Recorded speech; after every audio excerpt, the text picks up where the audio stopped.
বছরের সবথেকে সুন্দর সময়টি চলে এসেছে, যেটা হচ্ছে দুর্গাপুজোর সময়। আর আমাদের বাঙালিদের কাছে হয়তো আর কোনো সময় এতটা সুন্দর হয় না। তো প্রত্যেককে শারদীয়ার শুভেচ্ছা জানিয়ে আমি ভিডিওটা শুরু করছি। একদম প্রথমেই ইউজ করেছি একটা টোনার। আর টোনারটা কতটা দরকারি তোমরা সবাই জানো। তবে হ্যাঁ, মেকআপের একটাই নিয়ম, প্রত্যেকের স্কিন অনুযায়ী মেকআপ করতে হয়। এখানে আমি একটা লিকুইড হাইলাইটার ইউজ করে নিচ্ছি। আর সব কিছুতে কিন্তু ব্লেন্ড করাটা খুবই দরকারি। ভালো মতো ব্লেন্ড না করলে কিন্তু সাদা ফ্যাকাশে লাগবে। তারপরে যেহেতু আমার মুখে অনেক দাগ রয়েছে, তার জন্য আমি কালার কারেক্টার করে নিয়েছি। তবে হ্যাঁ, আমি বলবো যারা পুজোতে বের হচ্ছ, মুখে হালকা দাগ আছে, প্লিজ করো না। কারণ যত স্টেপ তোমরা বাড়াবে ততটাই বেশি কিন্তু তোমাদের ফেসের ওপরে লোড পড়বে। তবে আমাকে ভিডিওতে একটা প্রিপারেশন দিতে হবে, তাই করছি, আশা করছি তোমরা বুঝতে পারবে। তারপরে আমি ইউজ করছি কনসিলার। আর আমি দেখিয়েও বলে দিচ্ছি আর মুখেও বলে দিচ্ছি, খুব অল্প পরিমাণে ইউজ করবে। আমি বলছি তোমরা এটা স্কিপও করতে পারো, তাহলে কিন্তু বেটার হয়। ওই যে বললাম, লেয়ারিং যত কম করবে তত কিন্তু ঘাম হলেও মেকআপ টেকসই হবে। আর যত বেশি লেয়ারিং করবে ঘামের সাথে সাথে কিন্তু মেকআপও ধুয়ে যায়। তাই অবশ্যই কিছু কিছু জিনিস নিজের মতো করে মডিফাই করবে। তবে হ্যাঁ, যাদের নিজের বাড়ির পুজো সারাদিন বসেই থাকো, মোটামুটি অতটা ঘামের ব্যাপার নেই, তারা কিন্তু এরকম করে সাজতেই পারো।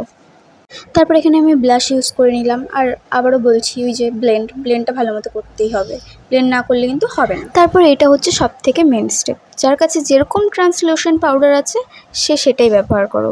পাউডার দিলে মেকআপটা টেকসই করে রাখে স্কিনের সাথে।